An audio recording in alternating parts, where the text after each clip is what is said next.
Olá pessoal, meu nome é Gregor Henrique, eu sou estudante do curso de Ciência da Computação do Instituto Federal de Brasília, campus Taguatinga. Com o objetivo de realizar o trabalho da disciplina de Paradigmas de Programação proposto pelo professor Roberto Fontes, cada aluno teria que escolher uma linguagem de programação que não tem familiaridade e desenvolver um vídeo para apresentá-la e explicá-la aos colegas. Dessa forma, além de aprender estudando a linguagem para desenvolver o vídeo, também aprendemos transmitindo o conteúdo para os demais colegas, fixando ainda mais o que foi aprendido. Então, para dar início ao trabalho, a linguagem que eu escolhi foi Lua e eu vou ministrar uma breve aulinha para vocês a conhecerem também. Mas o que é Lua? Lua é uma linguagem de programação baseada em scripts, muito semelhante ao Python e ao Ruby. Então, as pessoas que têm conhecimento da linguagem Python não vão ter dificuldades em aprender a linguagem Lua. É uma linguagem multiparadigmas que suporta os paradigmas funcional, procedural, imperativo e orientado a objetos. Lua é uma linguagem extremamente poderosa, eficiente e leve. Ela foi projetada para expandir aplicações e inicialmente ela foi desenvolvida para um projeto específico da Petrobras. Só depois que a Lua provou o quanto ela poderia ser eficiente, ela foi usada largamente em prototipagem, desenvolvimento de jogos, controle de robôs e processamento de texto. Inclusive, grandes softwares e jogos que nós temos hoje possuem Lua em parte do seu código, né? A Lua foi utilizada para o desenvolvimento desses jogos, como Angry Birds e World of Warcraft, né? E também o software da Adobe, o Lightroom. Mas onde a Lua surgiu? A Lua ela é uma linguagem brasileira, né? A Lua foi desenvolvida em 1993 na PUC-Rio, no grupo de tecnologia em computação gráfica da PUC. Mas por que escolher Lua, né?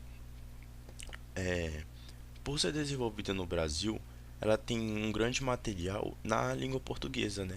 Então, para a gente, principalmente para pessoas que não têm muito conhecimento em língua estrangeira, a Lua pode ser uma ótima linguagem para essa pessoa estar aprendendo. Então, ela tem um sólido material de referência, tanto nacional quanto internacional.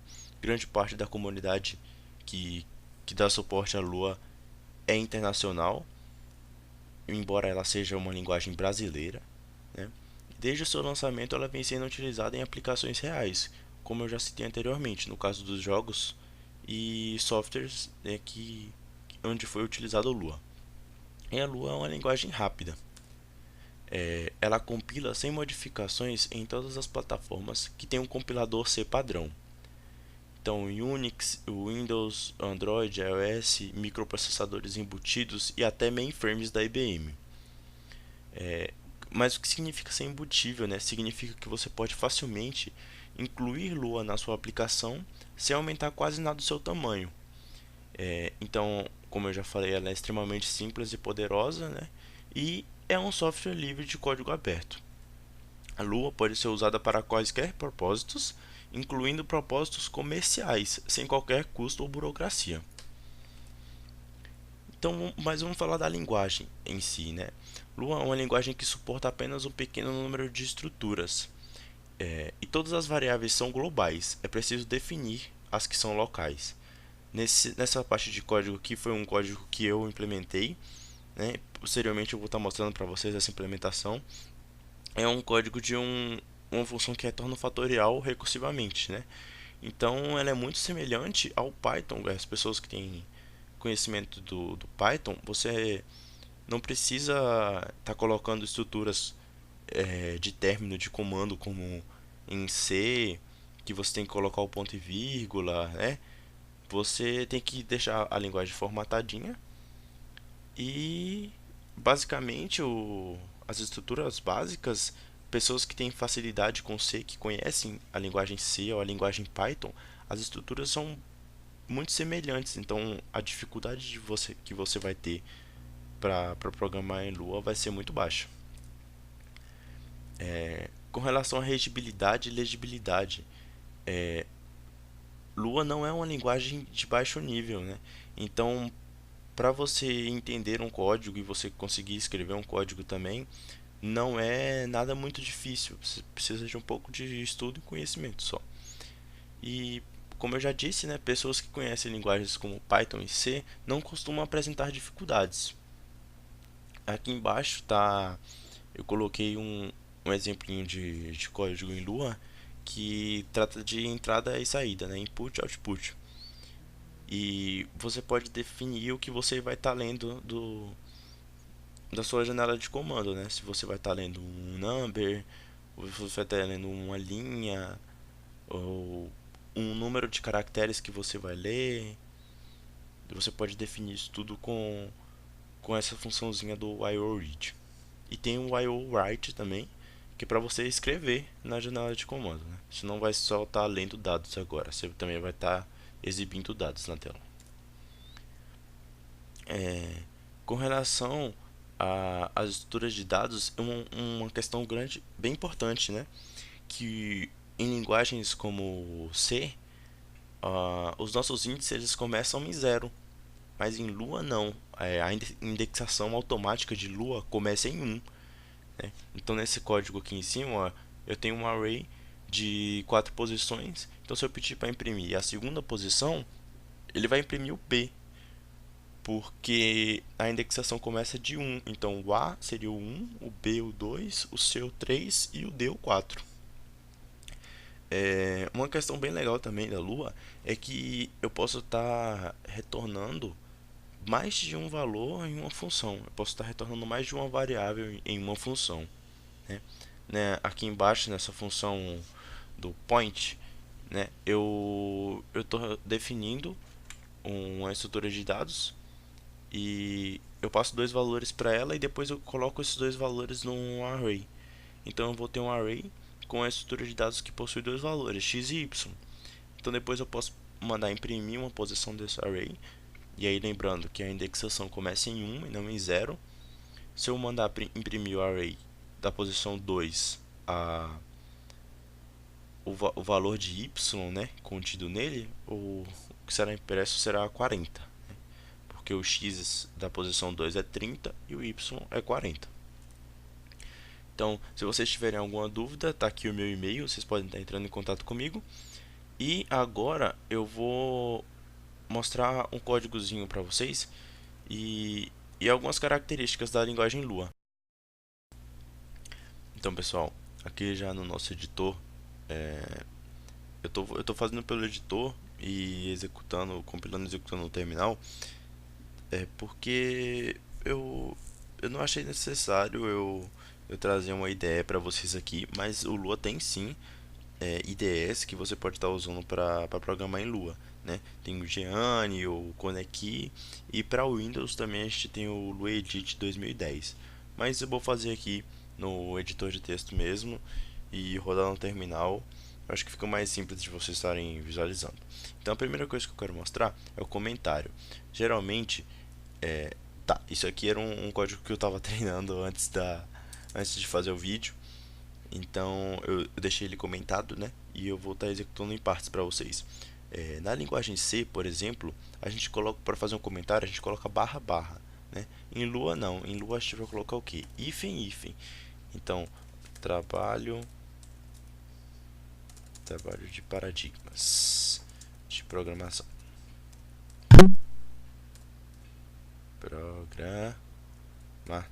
Pronto. Então, e aí vamos estar executando um script em Lua rapidinho. Ó, eu posso colocar print, né? Coloquei print e colocar olá pessoas, né? Aí eu salvo, né? Eu venho no meu terminal. Meu terminal já está aberto aqui na pasta do meu arquivo, né? Então é muito simples. Quem já trabalhou com Python, lembra que você coloca Python, né? E o nome do seu arquivo é blah.py, certo? Em Lua é muito semelhante. Então eu vou colocar Lua, vou colocar o nome do meu arquivo que está aqui, teste Lua. Então teste.lua. Eu vou executar e ele já imprime aqui para mim o olá pessoas que eu coloquei aqui, certo? Então, agora com relação à função do fatorial que eu tinha mostrado para vocês, eu vou descomentar ela aqui e vou explicar ela para vocês. Ó, basicamente, eu declaro uma função, coloco um nome para ela, né, e passo um parâmetro que ela vai receber. Se esse parâmetro for igual a zero, e aqui a gente usa o símbolo para comparação igual ao C também. Então, se esse parâmetro que a minha função recebeu for igual a zero, então eu vou retornar 1, porque o fatorial de zero é 1, certo? Se não for, eu vou retornar o meu parâmetro vezes o fatorial de n menos 1. Então, recursivamente, eu vou estar calculando o fatorial desse parâmetro que eu passei. E aqui eu termino o meu if e termino a minha função, certo? Eu dou um end na minha função. E aí, aquela funçãozinha que eu mostrei para vocês de IOWrite, IORead, eu vou estar usando ela aqui agora, ó. Então, IOWrite, eu vou escrever, eu vou exibir uma mensagem para o usuário e eu vou pedir para ele digitar um número, certo? E aí, esse número que o usuário digitar, eu vou estar salvando na minha variável n, que vai ser a variável que eu vou passar para a minha função fatorial. Então, eu dou um IORead e aqui eu especifico, né, o que o meu input output vai estar lendo. Vai estar lendo um número, certo? Então, se eu salvar, ainda não. Se eu salvar e executar, ele não vai fazer nada. Por quê? Eu vou exibir esse resultado depois. Então, eu posso atribuir o retorno da minha função fatorial a uma variável. E aí é importante lembrar que aqui você não precisa especificar o tipo da variável, né? Ele é definido automaticamente. Então, se eu coloco o retorno da minha função fatorial passando um n para ela e eu atribuo isso à minha variável resultado, a minha variável resultado vai ser definida automaticamente como um number, certo? Então, eu atribuo o resultado, eu atribuo o retorno da minha função fatorial à minha variável resultado, e aí eu vou dar um print resultado, né? Então, vamos ver se está funcionando, né? Vamos testar aqui, ó, lua, teste lua, certo? E digite o número. Então, eu vou digitar o número 3. Vamos calcular o fatorial de 3. Então, o fatorial de 3, 6, né? Tá aqui, 6. Olha só, com o print eu faço a impressão na linha de baixo, certo? E eu salto mais uma linha, eu dou um barra N antes de terminar. Se eu não fizer com o print, se eu fizer com o IO, né? Vamos fazer com o IOWrite e vou escrever o resultado. Olha só o que vai acontecer. Eu vou digitar um número e aí ele vai imprimir na próxima linha, mas ele não vai dar uma próxima linha, não vai dar um barra N para terminar o meu programa, né? Então isso aqui é interessante, eu quero mostrar para vocês. Então como que eu vou fazer, né? Eu posso concatenar o barra N ao final do meu resultado, né? Do meu IOWrite. Então eu venho aqui, ó, e dou IOWrite resultado mais barra N, certo? Estou concatenando uma, tô concatenando a impressão que eu vou ter, né? São as variáveis da minha impressão. Então eu venho aqui, executo e ele deu um erro, mas esse erro aqui foi proposital, que eu quero mostrar para vocês. Para mim concatenar, né, em Lua não é o mais como a gente utiliza em outras linguagens, né? É o ponto ponto. Então se eu fizer IOWrite resultado ponto ponto barra n, eu vou salvar, certo? Eu vou vir aqui e vou executar 3, pronto. Digite um número. Digitei o número 3, ele imprime o fatorial de 3, que é 6, e aí ele imprime igual ao print, né? Eu salto uma linha e salto outra linha do outro barra n para o final da execução do meu script. Então é isso, pessoal. A linguagem Lua é uma linguagem muito simples, né? Se você tem facilidade já com Python, com C, você não vai ter dificuldades muito grandes em em estar trabalhando com Lua, e você encontra muito material, principalmente em português também, porque ele é uma linguagem brasileira, né, como eu falei. É, então é isso, se vocês tiverem alguma dúvida, vocês podem estar entrando em contato comigo, e eu vou deixar também o link de alguns materiais que eu utilizei para estar desenvolvendo o vídeo na descrição, se vocês quiserem estar estudando, se vocês quiserem estar programando em Lua. Obrigado a todos por terem assistido e até logo.